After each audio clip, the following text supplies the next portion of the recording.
Singapore exceptional. 副总理兼财政部长黄循财总结预算案辩论时提到，工人党在2019年发表的工作论文中曾提议减少预购组屋供应，引起工人党议员反驳。But it was quite clear in the working paper, in a section headline, calibrating the construction of new BTO estates. It says very clearly around 9,000 or so dwelling units are required annually based on various population parameters. Otherwise, HDB will have a vacancy rate problem. Unfortunately, HDB did not take their advice. If we are meant to say BTO projects should be cut back, we would have said that. So I really hope the People's Action Party will stop propagating this falsehood that our 2019 paper called for a cutback to BTO supply in 2019. And if it does not do that, I will really question if the People's Action Party has become a party that propagates falsehoods to gain political mileage. We might as well just publish without what exactly verbatim whatever the Workers' Party has said in the working paper in 2019, and in the end, Singaporeans will be the judge of the matter. 非选区议员梁文辉则再次提议，政府考虑采纳新加坡前进党的安居乐计划。Can I ask the DPM, how can the affordable home scheme, as proposed by PSP, which guarantees every Singaporean of each generation an affordable HDB flat, be less equitable to the current BTO system? We've studied Mr. Leong's and the PSP's proposal on affordable housing.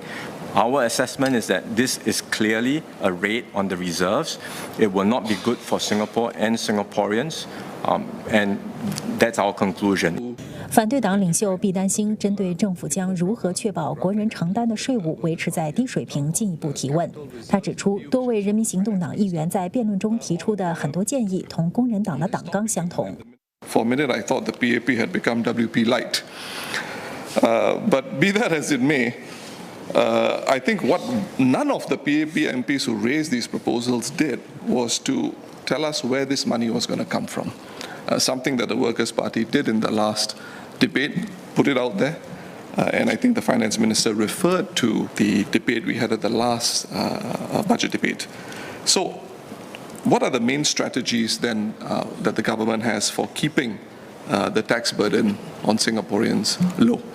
We welcome all ideas. We will study them. We will look at them where they are good ideas, regardless of where these ideas come from. So in that light, we will continue to look at how we can manage growing spending needs while keeping our finances stable and sustainable. There may be a need for additional revenues, and if so, we will make sure that any form of additional revenues raised or taxes raised are done in a way that keeps our overall system of taxes and benefits fair and progressive. That is our commitment. 黄循财也指出，工人党在动用国家储备问题上立场似乎有所改变。他提到，政府在2009年要提取国家储备金帮助国人应对全球金融危机时，工人党前秘书长刘成强曾表达惊讶。He said, and I quote, "Past reserves are a strategic asset meant for use in times of need, especially when the government faces financial constraints due to unprecedented circumstances which require the government to respond in the interest of the nation." I could not have said it better. I think the simple answer to that is the position of the Workers' Party has evolved because circumstances have evolved significantly. And we can see it also in terms of the contribution of the NIRC and the government's own attitude to the NII framework post-global financial crisis. You have Temasek being included in the NIRC formula. Why? Because we were told there were more needs. Healthcare needs, aging population. We have made it very clear when we embarked on this that we did want Temasek to come in. It was a matter that needed more time to study, and therefore the implementation was staged. More importantly, our underlying philosophy, our intent, our principles have never changed and will never change.